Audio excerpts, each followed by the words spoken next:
दवाइयाँ हैं। दवाइयाँ? ठीक है। हाँ। इस बैग की पैकिंग आपने की थी? जितना भी सामान है। इसके अंदर मेरे कजिन ने सामान रखा था, लेकिन मैं वहीं खड़ा था जब उसने इसे पैक किया। अच्छा, तो गाइस बहुत बड़ी दुखद खबर सामने आ रही है, बहुत इंपॉर्टेंट खबर सामने आ रही है। आप भी अगर फॉरेन कंट्री में रहते हो, आप अरब कंट्री में रहते हो या फिर यूरोपियन कंट्री में रहते हो, इस अपडेट को, इस खबर को ध्यान से सुनना।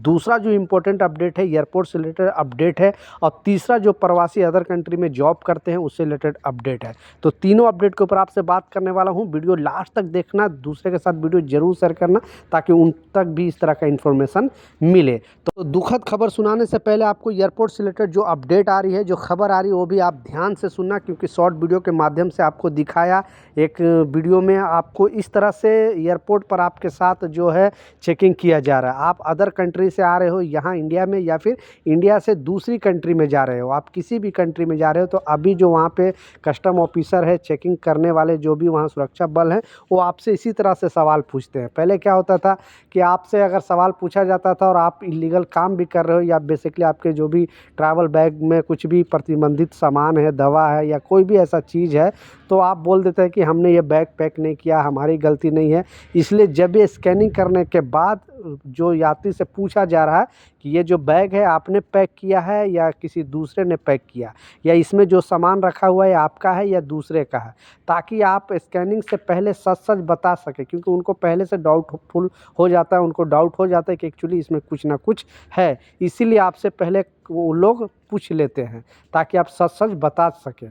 तो कहने का मतलब है कि पहले ये सब चीज़ चला जाता था, लेकिन अब बिल्कुल ये जो एयरपोर्ट पर लेके जाए, इतना टेक्नोलॉजी आ गई है, जब से एआई आई है तब से और भी चेकिंग अच्छी तरीके से हो रही है, और कोई भी सामान इधर से उधर एक कंट्री से दूसरी कंट्री में लेके जाना इम्पॉसिबल हो गया है। तो अभी सुरक्षा कर्मी ज़्यादा एक्टिव है। तो आप भी अगर ट्रैवल करते हो तो इस चीज़ का लाजिम ख्याल रखें, कोई भी उल्टे सीधे सामान अपने ट्रैवल बैग में लेकर ना जाना, नहीं तो बुरी तरह फंसोगे। दूसरा जो इम्पोर्टेंट अपडेट है, बहुत बड़ी खबर सामने आ रही है, और इस खबर में जो बताया जा रहा है, बेसिकली ये जो दुखद खबर सामने आ रही है, आप लोग भी न्यूज़ वगैरह में सुन लिया होगा, क्योंकि सऊदी अरबिया के अंदर बहुत बड़ा घटना घटा है। जबकि वहाँ पे ऐसे भी 26 लाख भारतीय रहते हैं, और बहुत सारे भारतीय यहाँ से जाते हैं हज करने के लिए, उम्रा करने के लिए। हज करने के लिए तो जब ईद उल अज़हा यानी बकरीद, जब मुस्लिम भाई लोग का त्यौहार होता है उस टाइम जाते हैं, लेकिन उम्रा करने के लिए कभी भी जा सकते हो आप अगर मुस्लिम हो तो कभी भी मक्का मदीना में उम्रा के लिए आप जा सकते हो। तो वहाँ पे यहाँ से इंडिया से गए थे 42 लोग, यानी 42 लोग, और बस से जा रहे थे मदीना के तरफ। तो वहाँ पे एक टंकर जो रास्ते में, टंकर के साथ ये जो बस है टक्कर खा जाती है, और इतना भारी मतलब दुर्घटना होती है कि सारे लोगों को जान चली जाती है, और लगभग 42 लोग को ही वहाँ पे जान चला गया, कोई उसमें बचा नहीं। तो बहुत बड़ा दुर्घटना है और प्रवासियों के लिए, क्योंकि जो लोग यहाँ से जाते हैं, और ऐसा एक्सीडेंट मतलब, और सारे के सारे भारतीय थे इसमें, दूसरे कंट्री के लोग नहीं थे इस बस में, सारे भारतीय थे। इसमें बहुत सारे बच्चे भी थे, तो लेडीज़ लोग भी थे, जेंट्स भी थे। तो एक बहुत दुखद खबर सामने आ रही है।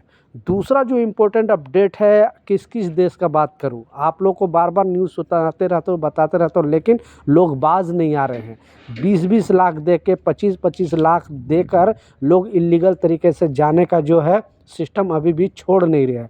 जैसा आप लोग भी डेली न्यूज़ में देखा होगा कि कहीं से 50 लोग की गिरफ्तारी हुई, कहीं से 20 लोग की गिरफ्तारी हुई, कहीं से 10 लोग की, डेली पर डे इंडियन की गिरफ्तारी हो रही है, उनको डिपोर्ट किया जा रहा है। यूएस की बात कर लो, यूके की बात कर लो, या फिर खाड़ी देश की बात कर लो। लेकिन अभी जो मामला सामने आ रहा है, बीच में इस मामले को थोड़ा दबा दिया गया था, लेकिन फिर से जब से ट्रम्प गवर्नमेंट आई है तब से वहाँ पे जो भारतीयों के साथ हो रहा है, जो लोग यूएस में रहते हैं उनको बाखूबी पता है।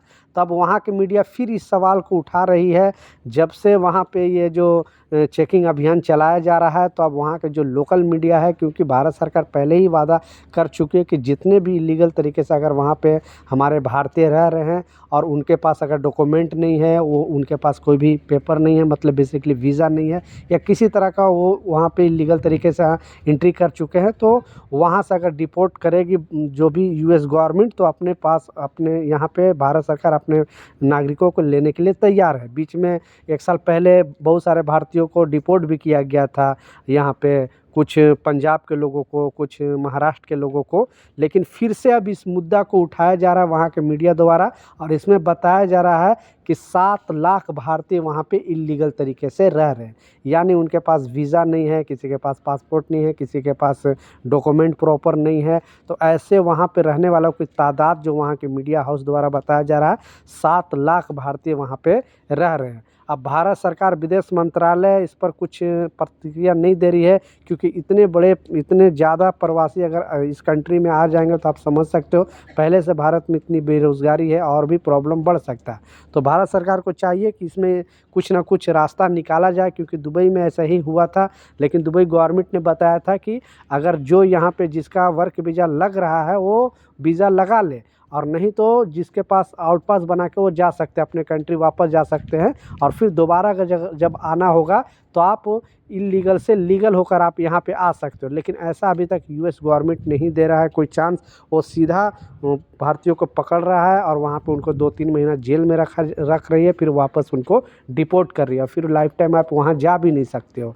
इसलिए भारत सरकार को चाहिए कि इसमें कुछ ना कुछ जो यूएस गवर्नमेंट के साथ बोले, क्योंकि इतने बड़े तादाद में जो वहाँ के मीडिया हाउस द्वारा बताया जा रहा है कि 7 लाख भारतीयों को वहाँ पे रखा गया है और सबको चेकिंग होगी, हर जगह पे वहाँ चेकिंग चल रही है ऑलरेडी, और बहुत सारे लोगों को पकड़ा भी जा रहा है। तो आप अगर यूएस से वीडियो देख रहे हो तो नीचे कमेंट सेक्शन में ज़रूर बताएं कि वहाँ की हालात अभी प्रेजेंट टाइम में क्या है। तो ये कुछ अपडेट था, कुछ जानकारी था, मैं सोचा आप लोगों के साथ शेयर करूँ। मिलता हूँ नए अपडेट के साथ, जब तक जय हिंद।